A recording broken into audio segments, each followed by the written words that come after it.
ఒక్కడిగా మొదలయ్యి ఈరోజు 2000 మంది నా తోడయ్యారు. మీరు చూపిస్తున్న ఈ ప్రేమే నన్ను రోజు రోజుకి ఇంకా బాగా పనిచేసేలా చేస్తుంది. నా మీద నమ్మకం ఉంచిన ప్రతి ఒక్కరికి పేరు పేరున నా హృదయపూర్వక ధన్యవాదాలు. మనం ఒక్కటే కట్టుగా ఉందాం. మన బంధం ఇలానే కొనసాగాలి. ఇక నుంచి నేను మినీ బ్లాగ్స్ తీసేది ఆపుతామమ్మ. ఎందుకంటే చాలా మంది కామెంట్స్ చేస్తున్నారు, బ్రో రోజు ఇవే తీసే బోర్ కొడుతుంది, మాకు చూడడానికి కూడా నచ్చట్లేదు అంటున్నారు. ఇక నుంచి నేను కెమెరా ముందు వచ్చి వీడియోస్ తీస్తా బ్రో.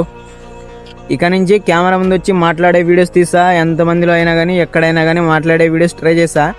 ఇంకోటి మన వాయిస్ అనేది సరిగా రాదు, ఎందుకంటే చుట్టూ గాలి ఉంటుంది కదా, గాలి వల్ల మన వాయిస్ అయితే బ్రేక్ అయిపోద్ది. కానీ ఇక నుంచి మాత్రం కెమెరా ముందు వచ్చి మాట్లాడే వీడియోస్ మాత్రమే తీస్తా. అంటే మినీ బ్లాగ్ తీయనని మాట్లాడలేదు, మినీ బ్లాగ్ కూడా తీస్తా. ఎందుకంటే మనకి కెమెరా ముందు వచ్చి మాట్లాడే విషయాలు ఎక్కువ ఐడియా లేవు కాబట్టి. ఇక నుంచి ఖచ్చితంగా మామ నేను కెమెరా ముందు 2 రోజులకు ఒకసారి అయినా వచ్చిపోతాం మీ ముందు. సరేనా? మళ్ళీ నెక్స్ట్ రోజులు కలుద్దాం. బాయ్.